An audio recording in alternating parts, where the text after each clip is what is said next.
Başörtüsü İslam'ın şiarlarından, Allah'ın emri ve farzdır.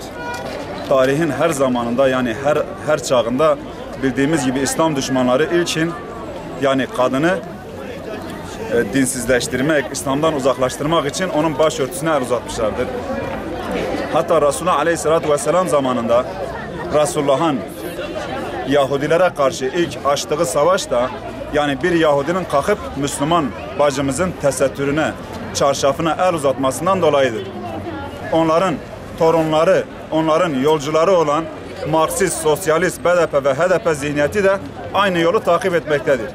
Bildiğimiz gibi Kürt halkı Müslümandır. Bizim kendi insanımız dindardır ve hiçbir zaman başörtüsünden, inancından taviz vermemişler. Kurtuluş Savaşı'nda da gene Maraş'ta, yani Sütçü İmam başörtüye uzanan, Müslüman bacımıza uzanan ellerden dolayı kalkıp Fransızlara karşı orada kurtuluş mücadelesini başlatmıştır. Biz de Allah'ın izniyle bugün bu dinsizlere fırsat vermeyeceğiz. Ve bu konuda her zaman kendi bacılarımızın yanında olacağız. Bundan bir süre önce, yani hükümet eliyle yapılan bazı şeyler vardı. Okullarda, üniversitelerde, kamu kuruluşlarında başörtüsüne bir yasak vardı. Aşama aşama bunlar izale edildi, ortadan kaldırıldı. Ama bugün bölgede bakıyoruz, farklı bir zihniyet bizim kendi insanımızı dinsizleştirmek için bu misyonu üstlenmekte ve bu vazifesini yerine getirmek için hiçbir şeyden çekinmemektedir.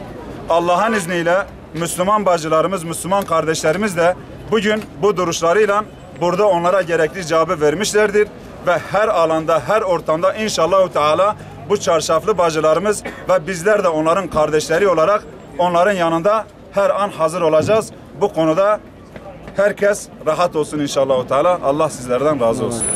Ben burada tesettüre yapılan saldırıyı Üstad Necip Fazıl'ın şu veciz sözüyle ifade etmek istiyorum. Üstad buyuruyor ki, perdesiz ev ya kiralıktır ya satılıktır. Örtüsüz kadın da aynı bu şekildedir. Burada tesettür İslam'ın şiarıdır, onurudur, haysiyetidir. Müslüman kadını haram bakışlardan korumasıdır. Tesettür Müslümanın hayasıdır, onurudur. Burada sıradan ürünler pazarda sergilenir. Fakat örtüsüne bürünen kadın evinde, evin hayasıdır, onurudur, evi çekiştiren kadındır.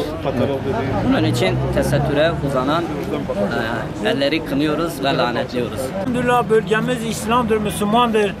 Bu bölgede Müslümanları çarşaftan, namus anlayışından uzaklaştırma, kim olursa olsun, hangi topluluk olursa olsun biz bunları kabul etmemişiz, etmeyeceğiz. Biz İslam'ın emirlerini tesettüre yani sahip çıkacağız. İslam düşmanları yerine kadar bunu, yani insanları baskıyla, korkuyla şey yapıyorlarsa Allah'ın izniyle halkımız Müslümandır. Buna sahip çıkacağız. Bütün şeylerimizle inşallah sahip çıkacağız. Allah tesettüre, İslam'a, Kur'an'a sahip çıkanlardan razı olsun.